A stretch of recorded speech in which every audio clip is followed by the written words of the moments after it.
Every company has one product, one big bet that completely changes their trajectory. Apple had the iPhone, Ford had the F-150 truck, and Nike had the Jordan shoe. Each one of these products didn't just rival the competition. It absolutely catapulted the entire category to the next level. And most importantly, it changed the rules of the game. And that's what the original Phantom did. It may be hard to believe it looking at it today, but back in early 2021, the Phantom was nothing short of a revolution. Just take a look at it.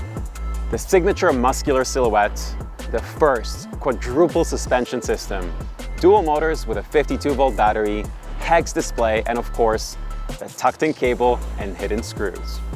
What most riders don't know is that before the Phantom, we, Apollo, simply imported and resold scooters.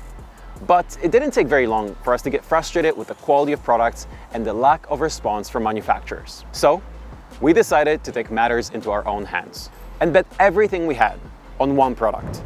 What we were after was something different, something that didn't feel slow or clunky or looked like a Frankenstein scooter with exposed wires and screws, and parts that looked like they didn't belong together. Back then, high-performance scooters didn't exist, making the Phantom all the more unique and all the more interesting. When it launched in March of 2021, it immediately became the most anticipated electric scooter of 2021, amongst other claims. We delivered the first few batches at the height of the pandemic, positioning the Phantom perfectly to ride that boom in outdoor recreation.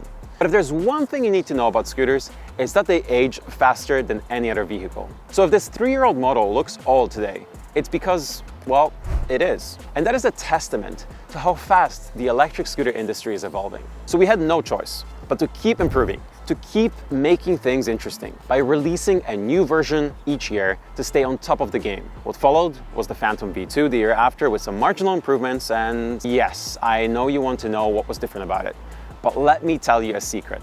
The real change, the real revolution, the next big thing was actually brewing behind closed doors. Let's back up a bit.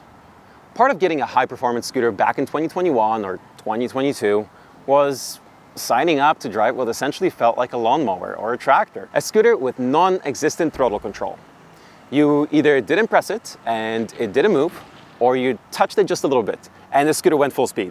Sound familiar to anyone who has an InMotion RS or a Cabo Wolf Warrior, for example? Thankfully, our CTO Eloi came from the e-board industry that was light years ahead of e-scooters. The bad news?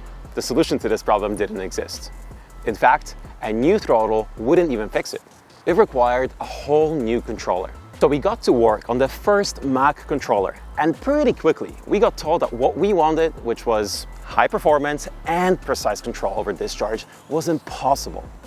But we pressed on. We kept looking for the right partners, and after a year of burning through tens of controllers, we finally had our first production unit of the Mac controller. At last, the moment arrived, and it was, oh, so magical. Trying the Phantom with the Mac controller felt unlike anything else we've ever tried.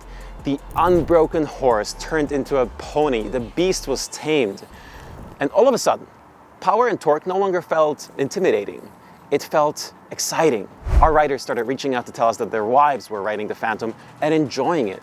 We had riders cruising around on one hand amongst bicycles, which, to be clear, we do not condone. But the point is, with the Phantom V3, the riding experience completely changed, and we knew we were onto something. The V3 was also the first 52-volt scooter to feature our famous Power RBS brake. Now, if you've never ridden an Apollo scooter before, it's hard to understand why the region brake is such a big deal. But the best way I can describe it is like it's going from carving a chicken with a chainsaw to using a carving knife. It's the finesse, it's the ease, it's the feeling of why didn't I do this all the way along? So although not much changed on the Phantom V3 visually, the riding experience was transformed. The Mac controller turned our world upside down, giving us a glimpse into what's possible. It was at that point that we changed our entire product development philosophy. Apollo will never make scooters with the biggest battery or the most powerful motors. There's no skill in stitching off-the-shelf components together into a frame. No. From that moment onwards, we were entirely focused on making one thing and one thing only: scooters offering the single best riding experience. It means the perfect amount of power, just when you need it, just enough range to get you where you're going, and most importantly, a riding experience so seamless, so intuitive, you even forget about it. By the time we announced the V4X earlier this year, we had some minor tweaks left to do, add self-healing tires and reinforce some of the components. But inside, another question kept burning. If this old chassis with the same quad suspension system from 3 years ago, the same old components and frame and battery and so on and so forth, if all of this can feel so smooth, what would it feel like if we made it with all of the manufacturing prowess we developed? What if we took what we learned from making the Apollo Pro, our best cutting-edge scooter, and packed all of that technology into a scooter like the Phantom?